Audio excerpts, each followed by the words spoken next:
Magandang araw mga kaibigan. Ah, Malungkot na balita itong pag-usapan natin. May kaibigan ako, subscriber, na nagpadala ng balitang ito ng GMA News. Sabi niya, Sir, sobra na po talaga itong nangyayari sa bansa natin. GMA News po yan. So ito, post ng GMA News. Hinalay at ginorgor ang isang 84 anyos na babaeng may sakit sa loob ng kanyang bahay sa Florida, Pampanga. Ang suspect lulong umano sa ipinagbabawal na gamot. Ano na ito? Grabe, nakakatakot na ang nangyayari sa ating bansa. Maraming mga balitang kagaya nito na hindi lang masyadong na-emphasize. Yung tumitindi na ang bumabalik na talaga yung mga krimen sa mga kalye, sa bahay. Kahit ako, hindi na safe ang palibot basta lalo na sa gabi. So, ito yung sinasabi ng ating gobyerno na bumababa according to their statistics. Sinabi yan ng Pangulo mismo, sinabi ng Chief PNP na bumababa ang crime index sa Pilipinas itong panahon ng administrasyong ito.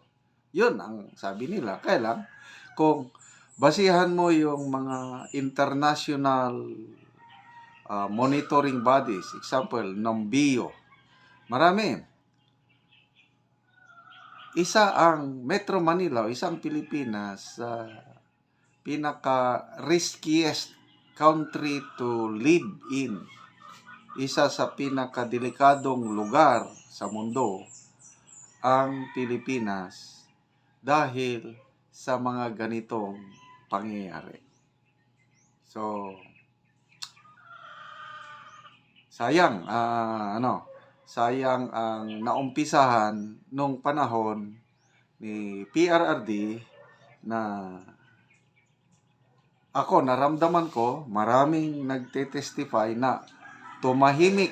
Hindi naman totally na-eradicate ang problema sa illegal na droga panahon ni PRRD. Kaya lang, tumino ang lugar. Yun nga nakausap ko na retired US Navy na nakatira sa Amerika, Kaya lang, from time to time, nagbabakasyon dito sa Pilipinas. Sa Nueva Ecija sila. Sabi niya, nung wala pa si PRRD, hindi pa siya nakaupo, basta na sa Pilipinas siya, meron siyang licensed firearm. Basta paglabas niya sa bahay niya, dala niya yung kanyang pistola. Kasi delikado. Kaya lang nung panahon ni PRRD, sabi niya, biglang tumahimik ang lugar namin. Kaya yung aking licensed firearm, wala na. Ibinigay ko na. Kasi hindi ko na kailangan. Ngayon, bumalik ang pagiging delikado. Wala na. Naghihinayang siya. So, mga taxi drivers na kakausap ko sa Metro Manila, basta nasa Metro Manila ako, ini-engage ko yung mga taxi o Grab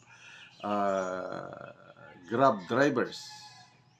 Iisa lang ang sinasabi na bumalik na yung dati. Kaya gustong-gusto nila yung panahon ni PRRD.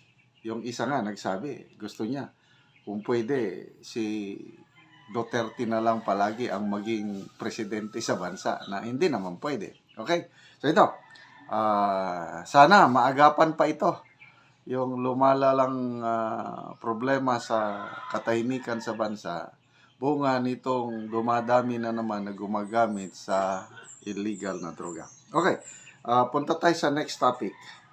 Ito, tanong ng bayan, kumusta na ang PhilHealth ngayon na zero budget o zero subsidy? So, i-share ko sa inyo ang post ng Manila Times. Nag-press con ang PhilHealth officials at tinatanong, maasahan ba ang serbisyo ng PhilHealth ngayon na zero budget sila? Pakinggan natin to. Yes po, Red Mendoza, Manila Times. Ask ko lang po, of course, we don't with the new benefits nga po and the expanded benefits nga po. Of course, ang big question pa rin po ng ating mga kababayan is the funds or yung kakayanan ng PhilHealth para bayaran itong mga bagong benepisyo na ito. Once and for all po, can we assure our public, our kababayan na ang pondo po ng PhilHealth ay sapat, enough, even wala pong subsidy na binigay sa 2025 budget para magawa itong mga benefits na ito. And how are we assured na itong mga benefits na ito ay magtutuloy-tuloy even after 2025 and beyond? Thank you for your question, sir. Good morning. Yes po, despite the zero subsidy po, hindi maapektuhan yung benefit packages ng PhilHealth. In fact,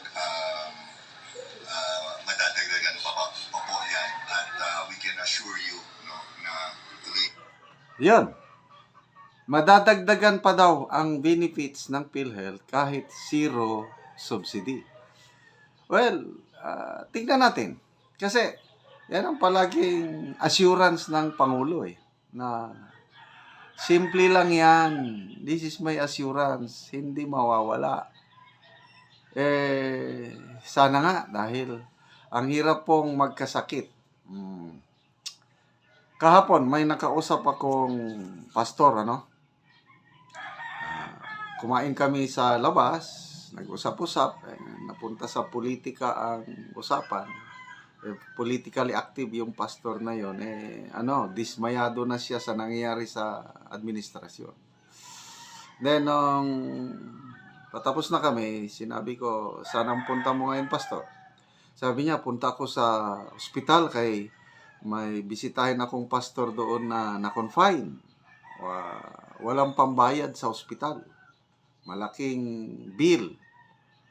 So, nag-iisip siya kung saan siya lalapit para matugunan, para mabayaran. Kasi ang mga pastor, wala namang steady income ang pastor. Depende lang sila sa tithes and offering. So, hirap na hirap yung pastor. Paano mabayaran yung hospital bills niya? So, ito na yung mga actual situation in the ground na itong PhilHealth, kung meron mang maitulong, kakaunti. Yung napanood kong programa ni Ted Filon last month, yung si Nanay Elsa na sinasabi niya, ang bill niya is more than 700,000 pesos dahil sa operasyon sa puso sa Philippine Heart Center. Ang itinulong lang ng PhilHealth is only 26,000. So, paano mo mararamdaman yung tulong na yan? 26,000. Tapos, yan na, nagkakaroon pa ng surplus o nagkakaroon ng reserve fund o whatever fund ng PhilHealth. Ang dami-dami nilang pera. Ibinabalik pa sa National Treasury, 89.9 billion. Ang daming pera. Tapos, nakakaunti ang tulong sa mga nagkakasakit. Bakit hindi magaya sa, example, Davao City? Ang dami ko ng post na nabasa sa social media. Ang daming nagpapatuto na basta ma-hospital ka sa Davao City, taga Davao ka man o hindi, libre doon sa anong tawag nila, may tawag ng Davao LGU sa parang lingap para sa mahirap. Libre. Mayroong operasyon din sa puso. 1.5 million ang bill. Libre, wala silang binayaran. Merong 300,000 pesos na bill. Libre, walang binayaran. May pabaon pa daw, may take home pa ng mga gamot. Ganyan ang nangyayari sa Davao City. Kung nagagawa ng Davao, bakit hindi magawa sa buong Pilipinas? Bakit nagkakaroon ng surplus fund ang PhilHealth? Isa lang ibig sabihin yan, ang PhilHealth hindi responsive sa pangangailangan ng pamilyang Pilipino.